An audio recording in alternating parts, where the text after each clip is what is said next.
तो आज हम अकाउंटिंग स्टैंडर्ड का पढ़ने जा रहे हैं।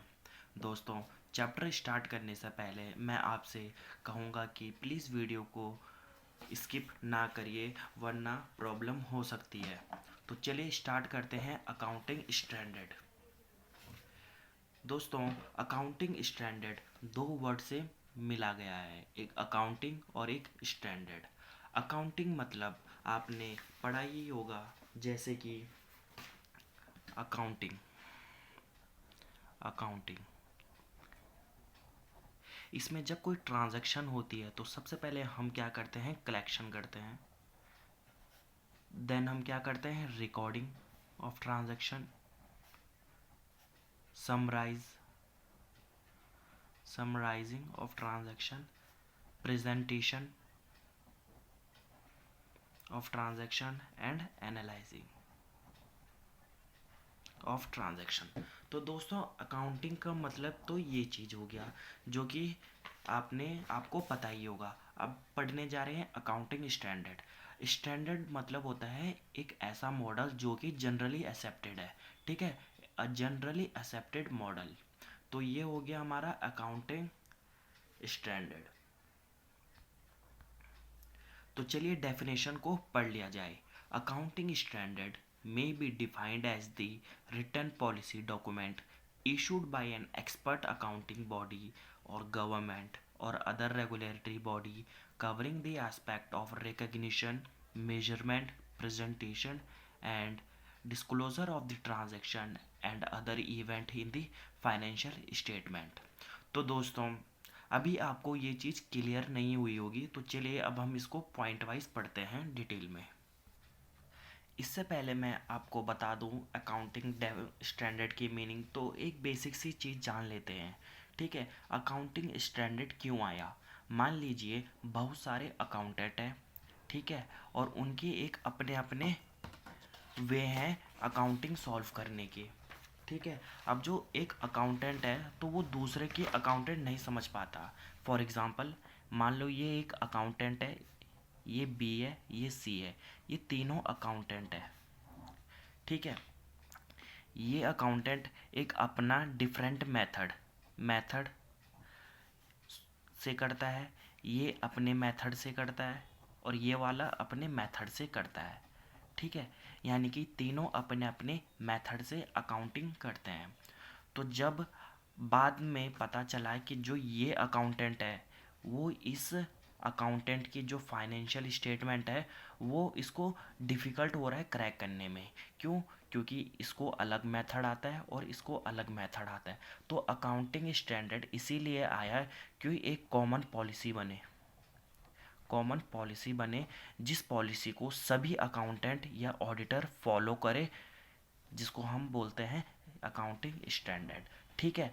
अब अगर ये लोग एक ही पॉलिसी को फॉलो करेंगे तो क्या होगा, ये इसका भी समझ जाएगा फाइनेंशियल स्टेटमेंट, ये इसका भी समझ जाएगा। क्यों? क्योंकि सबके मेथड सेम हो जाएंगे अकाउंटिंग स्टैंडर्ड अगर वो एक कॉमन पॉलिसी को फॉलो करेंगे, ठीक है। तो अब हम चलिए आगे पढ़ते हैं डेफिनेशन को। दोस्तों, accounting standard are written policy document. इसका मतलब क्या है, जो हमारा अकाउंटिंग स्टैंडर्ड है वो एक रिटन पॉलिसी डॉक्यूमेंट है, यानी कि जो डॉक्यूमेंट है वो रिटन में है, ठीक है। मान लीजिए अगर मैं आपको बोल दूँ, मान लीजिए कि कोई भी अगर आपको बोले कि अगर अकाउंटिंग स्टैंडर्ड ओरल में होते तो काफ़ी लोगों को डिफ़िकल्टी होती समझने में, ठीक है। कुछ लोगों को पता होता, कुछ लोगों को नहीं पता होता, इसीलिए ये एक रिटर्न है, ठीक है, ताकि सभी जो इंटरप्राइजेज है उनको समझ आ जाए, ठीक है। तो ये इसीलिए एक रिटर्न पॉलिसी डॉक्यूमेंट है। अकाउंटिंग स्टैंडर्ड क्या है? एक रिटर्न पॉलिसी डॉक्यूमेंट। दूसरा आता है जो ये हमारा अकाउंटिंग स्टैंडर्ड है, इसको कौन इशू कर सकता है? नंबर वन पे एक्सपर्टी अकाउंटिंग बॉडी। अब जो ये अकाउंटिंग बॉडी है ये ICAI है, ठीक है, the institute of chartered accountant of India. दूसरा गवर्नमेंट, जो गवर्नमेंट भी क्या कर सकती है, इशू ला सकती है हमारे अकाउंटिंग स्टैंडर्ड में। और other regulatory body like RBI और IRDA। तो दोस्तों ये तीन लोग हैं जो अकाउंटिंग स्टैंडर्ड को इशू कर सकते हैं: expert accounting body, government, other regulatory body like RBI and IRD. Number third में आता है अकाउंटिंग स्टैंडर्ड डील्स विद, जो अकाउंटिंग स्टैंडर्ड है वो डील करता है नंबर वन पे recognition of transaction and other event. ठीक है दोस्तों, तो ये रिकॉग्निशन मतलब क्या है कि हमें पता होना चाहिए कि कौन सी चीज़ कहाँ पर डालें। ठीक है, मान लीजिए कि कोई एक ट्रांजैक्शन हुई, तो अब हमें ये पता करना है कि कौन सा आइटम किस किस में डालना है, कि बैलेंस शीट में डालना है कि प्रॉफिट एंड लॉस अकाउंट में डालना है। मान लीजिए एक ऐसा कैपिटल एक्सपेंडिचर है जिसका बेनिफिट हमको सालों साल होगा, तो हम उसको रिकॉग्नाइज कैसे करेंगे कि हम उसको कहाँ पर डालें, तो वो एक बैलेंस शीट में जाएगा। ठीक है, अगर इसी प्रकार देखा जाए, अगर हम एक्सपेंस की बात करें तो वो प्रॉफिट एंड लॉस अकाउंट में चला जाएगा। इन शॉर्ट हमें पता होना चाहिए कि कौन सी चीज़ कहाँ पर डालें, प्रॉफिट एंड लॉस अकाउंट में डालें या बैलेंस शीट में डालें। तो इसी को हम रिकॉग्निशन बोलते हैं। हम इसमें रिकॉग्निश करते हैं कि कौन सी चीज़ कहाँ पर डलेगी। नंबर टू में आता है measurement of transaction and other event. दोस्तों आपने मान लीजिए कि आपने रिकॉग्निशन कर दी, ठीक है, आपने पुट कर दिया है प्रॉफिट एंड लॉस अकाउंट में और बैलेंस शीट में, आपने रिकॉग्निशन कर दिया कि हाँ भाई ये चीज़ यहाँ पर आएगी। ठीक है, मान लीजिए ये बैलेंस शीट में आ गई। अब आपको देखना है आगे कि हम बैलेंस शीट में तो आ गई पर वो किस अमाउंट पर आएगी। तो जब हम अमाउंट की बात करते हैं कि किस अमाउंट पर लिखना है, तो उसको हम बोल देते हैं मेज़रमेंट। एक एग्ज़ाम्पल के जरिए समझा दें। मान लीजिए कि आपने एक बिल्डिंग बाई की, बिल्डिंग आपने खरीदी, ठीक है, कितने की? 10 लाख की। आपने एक बिल्डिंग खरीद ली 10 लाख की, तो हम सबसे पहले इसको एक रिकॉग्नाइज करेंगे। रिकॉग्नाइज रिकॉग्नाइज किसका नेचर कैसा है? तो कैसा है? कैपिटल एक्सपेंडिचर है, कैपिटल एक्सपेंडिचर है। ठीक है, हमने इसको रिकॉग्नाइज कर दिया। अब हम इसको क्या करेंगे? मेज़रमेंट, कि ये किस अमाउंट पर जाएगा। फर्स्ट ईयर में किस अमाउंट पर जाएगा, सेकंड ईयर में किस अमाउंट पर जाएगा, थर्ड ईयर में किस अमाउंट पर जाएगा। तो जब भी हम जनरली बात करते हैं तो कॉस्ट माइनस डेप्रिसिएशन, तो ये यहाँ पे क्या आ जाता है? अमाउंट आ जाता है। खैर, जो फर्स्ट ईयर है तो वहाँ पे तो डेप्रिसिएशन लगेगा नहीं, वहाँ पे क्या होगा? 10 लाख ही आएगा। तो जो आगे होंगे ये डेप्रिसिएशन में क्या हो जाएंगे? माइनस होते जाएंगे। तो जो हम यहाँ पे क्या वैल्यू लिखें, ठीक है, मान लीजिए कि हमने ये प्रॉफिट एंड लॉस अकाउंट है, अब हमने लिख दिया यहाँ पे कुछ भी लिख दो, आपने एक ट्रांजैक्शन लिख दी। अब यहाँ पे किस अमाउंट से लिखना है, तो जब हम ये इस चीज़ की बात करते हैं तो हम बात करते हैं मेज़रमेंट की। तीसरा पॉइंट आता है इसमें कि presentation of transaction and other event. दोस्तों इसमें हम प्रेजेंटेशन की बात करते हैं। मान लीजिए आपके पास 1 लाख डेटर है, 1 लाख डेटर है, ठीक है।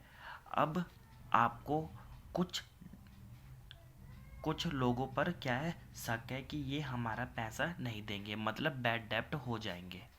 इतना तो हमारा बैड डेप्ट हो जाएगा। अब आप सबसे पहले क्या करेंगे? रिकॉग्नाइज कि रिकॉग्नाइज में क्या करेंगे कि कौन कौन पैसे नहीं दे रहा, कौन कौन पैसे नहीं दे रहा। दूसरे पे आप क्या करेंगे? मेजरमेंट में क्या करेंगे आप? कितने लोग पैसे नहीं दे रहे, कितने लोग क्या क्या नहीं दे रहे? पैसे नहीं दे रहे, और उनका अमाउंट कितना है, ठीक है, उनका अमाउंट कितना है। तो जो भी अमाउंट आएगा वो क्या हो जाएगा? हमारा मेजरमेंट हो जाएगा। ठीक है, अब हम प्रेजेंटेशन की बात करते हैं। अब आप प्रेजेंटेशन में क्या करेंगे? मान लीजिए ये बैलेंस शीट है, तो हम ये प्रेजेंट करेंगे कि डेटर हमारा कितना है? 1 लाख है, और प्रोविज़न फॉर डाउटफुल डेप्ट कितना है हमारा? सपोज करिए 40,000 है, 40,000 है, ठीक है। तो हमने इसको क्या किया? प्रेजेंट किया है, debtor minus provision for doubtful डेप्ट, ठीक है, तो हमने इसको क्या किया है, प्रेजेंटेशन किया है। ठीक है दोस्तों, और एक लास्ट में आता है disclosure of transaction and other event. Disclosure का मतलब क्या होता है कि हर चीज़ के बारे में आपको बताना। ठीक है, एक चीज़ का डिस्क्लोज करना कि मैं सब बता रहा हूँ। ठीक है, तो डिस्क्लोजर ऑफ ट्रांजैक्शन में क्या हुआ कि जो अकाउंटेंट है या जो कोई भी हो जो फाइनेंशियल स्टेटमेंट बना रहा है, तो वो ये ज़रूर डिस्क्लोज करेगा कि उसने क्या लिखा है उसमें और क्यों लिखा है। ठीक है, एक प्रॉपर डिस्क्लोजर देगा। ठीक है दोस्तों, तो इसी में हमने क्या कर दी, अकाउंटिंग स्टैंडर्ड की डेफिनेशन को हमने ख़त्म कर दी है। अब हम एक बार डेफिनेशन को एक बार फिर से रीड कर देते हैं। अकाउंटिंग स्टैंडर्ड में be defined as the return policy document. क्या ये चीज़ आपको पता है, रिटर्न पॉलिसी डॉक्यूमेंट? जी हाँ, जो अकाउंटिंग पॉलिसी है वो क्या है, एक रिटर्न पॉलिसी डॉक्यूमेंट है, issued by an expert accounting body. Issue किसने किया है, एक्सपर्ट अकाउंटिंग बॉडी यानी कि ICAI ने, और गवर्नमेंट भी इशू कर सकती है, और other regulatory bodies such as RBI and IRDA। ठीक है दोस्तों, covering the aspect of recognition, measurement, presentation and disclosure of the transaction and other event in the financial statement। तो दोस्तों ये डेफिनेशन हुई हमारी अकाउंटिंग स्टैंडर्ड की। दोस्तों अभी तक तो हमने पढ़ा अकाउंटिंग स्टैंडर्ड की डेफिनेशन को। अब हम बात करते हैं जो कंपनी है फॉलो कर रही है अकाउंटिंग स्टैंडर्ड को, वो हमें पता कैसे चलेगा।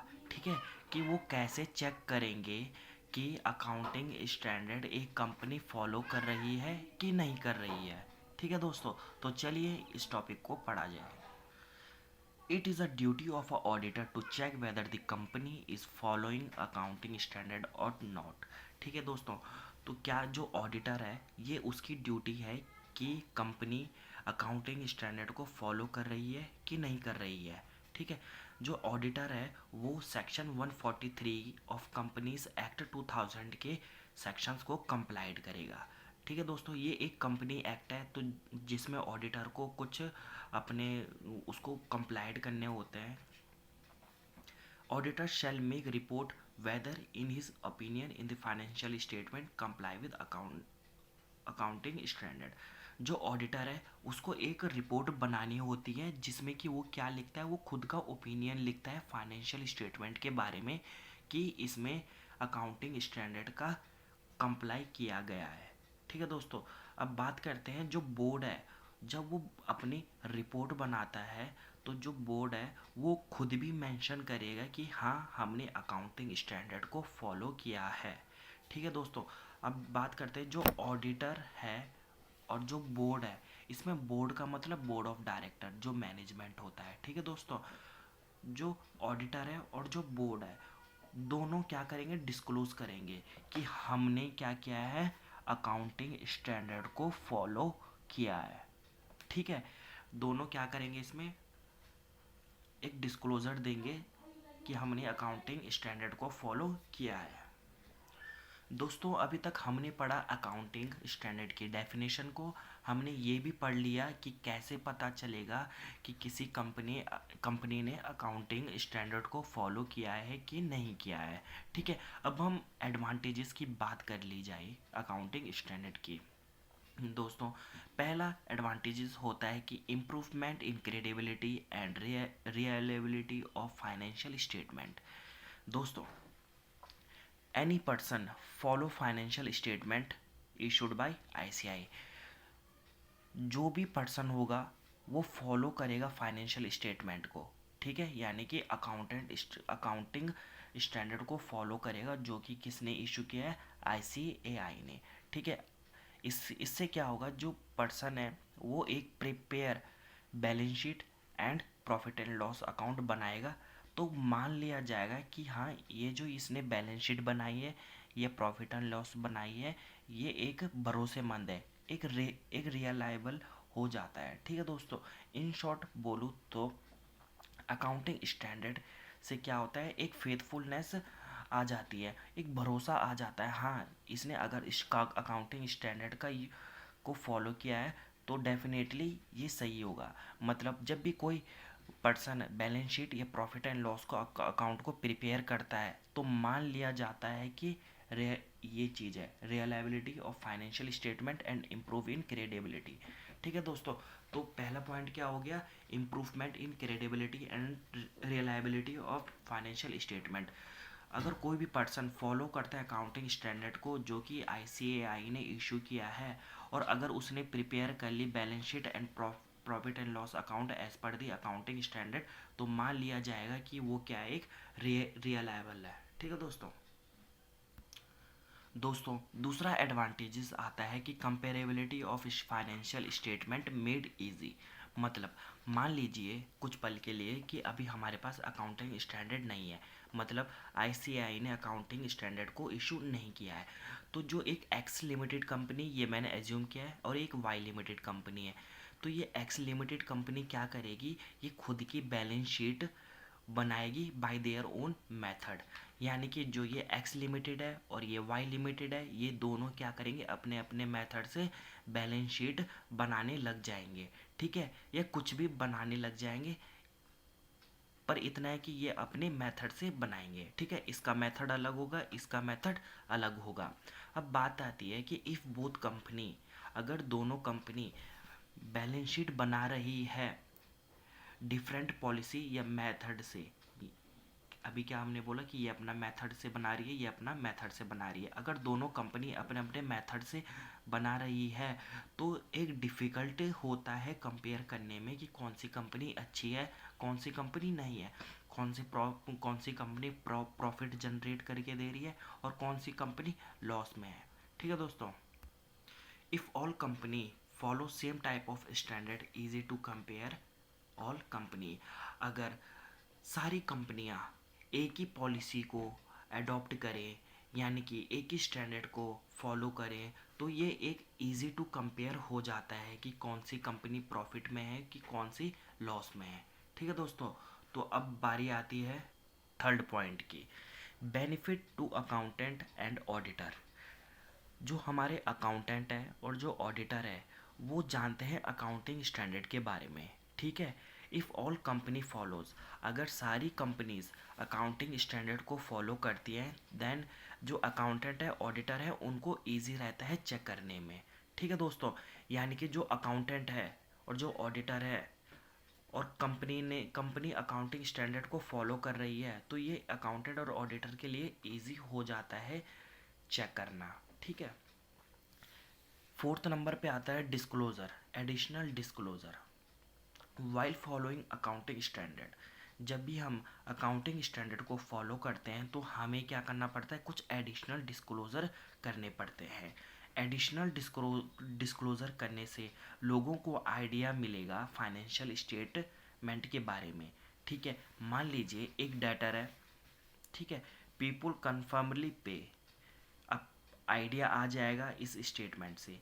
ठीक है, और बैड डेब्ट डाउटफुल है कितना मान लीजिए कि जो हमारे एक डेटर है, ठीक है, और हमें पता है कि कौन कौन पे करेगा और कौन पे नहीं करेगा, यानी कि डाउटफुल डेब्ट है कितना, तो इससे हमें क्या आ जाएगा, एक आइडिया आ जाएगा कि इस स्टेटमेंट के, हाँ भाई ये हमें पैसा देगा, ये हमें पैसा नहीं देगा आप जब प्रॉफिट एंड लॉस अकाउंट या ट्रेडिंग एंड बैलेंस अकाउंट के क्वेश्चंस करते होंगे तो नीचे कुछ डिस्क्लोजर दिए रहते हैं। ठीक है, तो आप क्या करते हो, उनको एक ट्रांजैक्शन बना देते हो, है ना। तो सिमिलरली ये है कि एक एडिशनल डिस्क्लोजर दे देते हैं। ठीक है दोस्तों, तो ये हमने अभी तक बात की अकाउंटिंग स्टैंडर्ड के एडवांटेजेस की। अब हम बात करेंगे इसके लिमिटेशंस की। दोस्तों एक और पॉइंट कर लेते हैं एडवांटेजेस। ठीक है, अकाउंटिंग स्टैंडर्ड का एक और एडवांटेजेस क्या होता है जो कि मेन है, हेल्पफुल टू द गवर्नमेंट। एक गवर्नमेंट की हेल्प हो जाती है। दोस्तों अगर कंपनी अकाउंटिंग स्टैंडर्ड को फॉलो कर रही है तो गवर्नमेंट को एश्योरिटी हो जाती है कि कंपनी अपना अच्छा काम कर रही है। ठीक है, और दूसरी बात, कंपनी वॉच करती है profit of all the company. जो कंपनी है वो देखती है प्रॉफिट कि कितना किस कंपनी को हो रहा है, तो उसमें क्या होता है कि there is no any such difficulty arise to government. ठीक है, तो इसमें ज़्यादा डिफ़िकल्टी अराइज नहीं होती है क्योंकि गवर्नमेंट को पता है कि सबने अकाउंटिंग स्टैंडर्ड को फॉलो किया है, तो सही ही होगा। और पे टैक्सेस, कुछ कंपनियों के अगर प्रॉफिट आ रहे हैं तो उनको एक एग्जैक्ट अमाउंट पे टैक्स को पे करना पड़ेगा। ठीक है, ऐसा नहीं है कि वो कुछ झोल कर दे कंपनी के अंदर कि वो अपनी मेथड से ट्रांजैक्शन करके वो टैक्स को कम पे कर दे। नहीं, तो ऐसा नहीं होगा। ठीक है, क्योंकि सभी क्या कर रहे हैं, एक स्टैंडर्ड अकाउंटेंट फॉलो कर रहे हैं, जिससे कि गवर्नमेंट को भी हेल्प मिलती है। ठीक है दोस्तों, तो यहीं पे हमारे होते हैं एडवांटेजेस ख़त्म। अब हम बात करते हैं लिमिटेशन। दोस्तों, पहला लिमिटेशन है यानी कि डिसएडवांटेजेस है कि एक डिफ़िकल्ट चॉइस। दोस्तों, बहुत सारे अकाउंटिंग स्टैंडर्ड है। ठीक है, तो एंटरप्राइज यानी कि कंपनी को नहीं पता होता है कि उस कंपनी को कौन सा अकाउंटिंग स्टैंडर्ड को कंप्लाई करना है और कौन सा नहीं करना है। यह मतलब कौन सा कंपनी पर एप्लीकेबल है अकाउंटिंग स्टैंडर्ड और कौन सा नहीं। तो ये कंपनी के लिए एक बहुत डिफ़िकल्ट होता है कि उनमें से हम कौन सा वाला अडॉप्ट करें। दूसरा आता है मैकेनिकल चॉइस। मैकेनिकल चॉइस में क्या होता है कि बहुत सारी एंटरप्राइज को पता नहीं होता है कि उनको क्या फॉलो करना चाहिए। ठीक है, तो वो क्या करती है कि वो दूसरी कंपनियों की तरफ झांकती है और देखती है कि वो कौन सा स्टैंडर्ड फॉलो कर रहा है। अब जो भी वो कंपनी स्टैंडर्ड फॉलो करती है तो वो सामने वाली एंटरप्राइजेज भी उसी अकाउंटिंग स्टैंडर्ड को फॉलो करने लग जाती है। यानी कि ये जो कंपनी है, जो एंटरप्राइज है, वो खुद का दिमाग नहीं लगाना चाहती। ठीक है, वो बाकियों का देखती है कि वो कैसा स्टैंडर्ड, कौन सा अकाउंटिंग स्टैंडर्ड को फॉलो कर रहा है। ठीक है, most of the enterprises don't know which accounting standard should be applicable to them. ठीक है, ज़्यादातर एंटरप्राइजेस को यही नहीं पता कि उन पर कौन सा एप्लीकेबल होगा अकाउंटिंग स्टैंडर्ड को। They follow to the same accounting standard which follow other enterprise. वो वही अकाउंटिंग स्टैंडर्ड को फॉलो करते हैं जो दूसरी एंटरप्राइज फॉलो करती है। एंड द लास्ट वन आता है नॉट डिफरेंट फ्रॉम लॉ। इसका मतलब क्या है दोस्तों, जो अकाउंटिंग स्टैंडर्ड है वो can not override the statue या स्पेसिफिक एक्ट। मान लीजिए कि एक हमारे पास कंपनी लॉ है और एक क्या है हमारे पास अकाउंटिंग स्टैंडर्ड है।